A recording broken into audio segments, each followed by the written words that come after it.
Good morning. Today is World Sleep Day. We know how important is good quality sleep for us is. We are meant to be sleeping one third of a day uh, every day. So roughly around 7 to 8 hours, we should be sleeping in the 24 hours that we have got. Now, when the body appears from outside to be still and inactive when we are sleeping, but the sleep time is the time when the body is quite busy.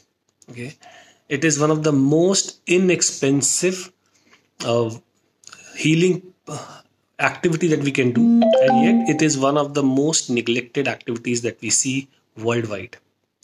Now, during night, what happens is we restocks our supply of hormones. Okay, the body uses hormones throughout the day. When we sleep, the body is in a rest and a repair mode, and we restock all the hormones so that you are ready for the next day. It's like you charge your cell phone similarly to that, so that you have battery life throughout the day. Similarly, what happens when you sleep, you recharge your hormones. Okay, it helps to process significant toxins out of your body. Okay, repair damaged tissues from your in your system. Okay, sleep also help us to generate white blood cells, and white blood cells we know are cells for your immunity. Okay, it helps us to eliminate the effects of stress. Okay, and it also helps us to process heavy emotions. So when you sleep, if you are emotionally drained out or you are being disturbed and you sleep, next day morning you feel much better as compared to the moment where you're emotionally getting drained. Okay, now unfortunately we have an epidemic of sleep disorder. Okay, it's something that we can't measure because the body tries to support us in the best possible manner, whether we sleep or we don't sleep. And most of us look at saying that I can live with less quantity of sleep and I can live on caffeine, I can have my energy drinks, I will my body is very strong. Okay, yes, the body is strong, but eventually the body will give up. Okay, now a lot of people have sleep disorders. Okay, which is from troubling falling asleep to often uninterrupted sleep, and also a lot of people sleep but they get up early morning. Okay, now we have to understand how sleep works. Okay, now sleep is a gift of your pineal gland. Now pineal gland is like a ant size small lobe which is in the middle of your skull in the interbrain. Okay, this is very small. Okay, now this gland secretes what is known as melatonin. Melatonin is a sleep hormone. Okay, now basis of circadian rhythm, the biological clock that you have, the body will secrete melatonin. Okay, when the melatonin is secreted, it suppresses other neurotransmitter. It's like a master neurotransmitter. It helps you to suppress other neurotransmitters. Okay, and it helps to calm the brain by countering the effect of stress. So whatever stress you have, whether it is physical, mental, emotional, physiological, whatever stress you have, melatonin tries to calm it down. When melatonin goes up, your stress hormone goes down, and that is the reason melatonin is at peak in the night and your stress is at the lowest in the night, and that's the reason you fall asleep. Otherwise you'll never fall asleep. And the reverse happens in the morning. Your cortisol or your stress hormone starts to rise, your melatonin starts to go down, and you wake up. Okay, now if this imbalance happen, okay, this cycle is around, there are cycles of 45 minutes to 90 minutes every night, and you have multiple such cycles. If there is an imbalance, you have a disturbed sleep. Okay, uh, now what happens is uh, what you need to do is for melatonin to naturally be released, the pineal gland needs a lot of darkness. Okay, so if it is dark around you, the gland will release more melatonin and you will sleep better.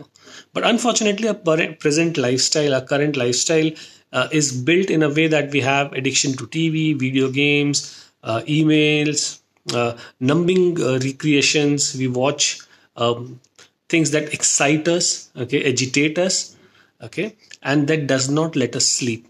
Okay, uh, we use a lot of chemical these days which also does not let us sleep. Okay, the full spectrum light that we get from your mobiles, laptops, watching on smart TVs. Okay, we say night time is my me time and I want to spend those time watching social media, interacting with friends. Absolutely, you need your me time, but not at the cost of cutting that from your sleep. Okay, try to reprioritize your work in a way that you have your me time, but sleep is something which is a sacred thing for you. You should be a sacred thing for you. Okay, now you should be rather focusing on doing calming and quieter activities like reading a book.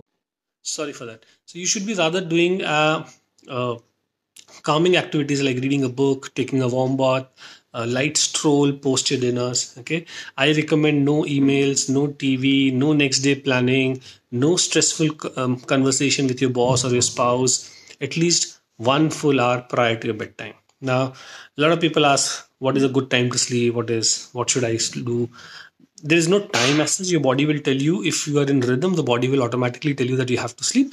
But more or so, if in a country like ours, hitting your bed by 9:30, 10, max by 10:30 is a good idea, and ensuring that 1 hour before that you're away from all this artificial lights and stuff. Okay, ensure that your room is not too hot. Okay, your body does not respond better in an environment which is too hot to sleep. Okay, herbal teas like passion flower, lavender, chamomile, hibiscus are also good to relax and tone up you for sleep. uh, at least 2 to 3 hours before your sleep, avoid having food. Okay, and avoid having late night heavy meals, because that will take a lot of time to digest and protein absorption, and that will impact your quality of sleep. You might still sleep for 6 7 hours, but the quality of sleep would be low.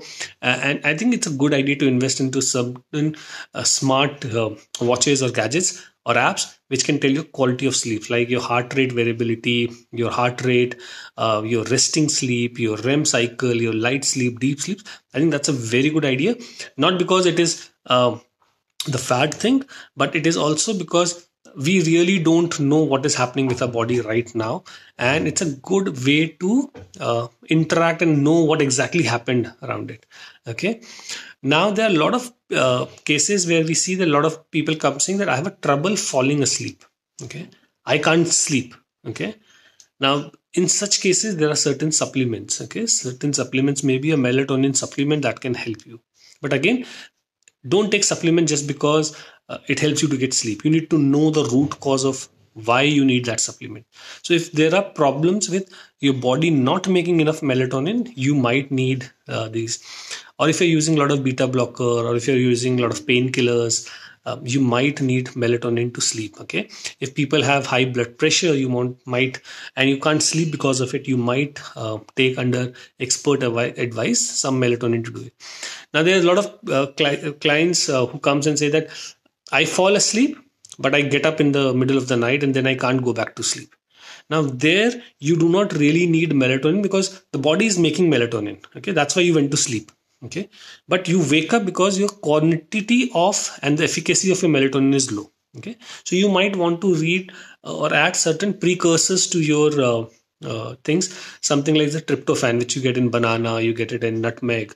Okay, you get it in your good old haldi milk. Okay, now this tryptophan helps you to get a more precursor to melatonin, which is serotonin. Okay, but again, don't take supplements until unless you have a good knowledge or you have been advised by somebody.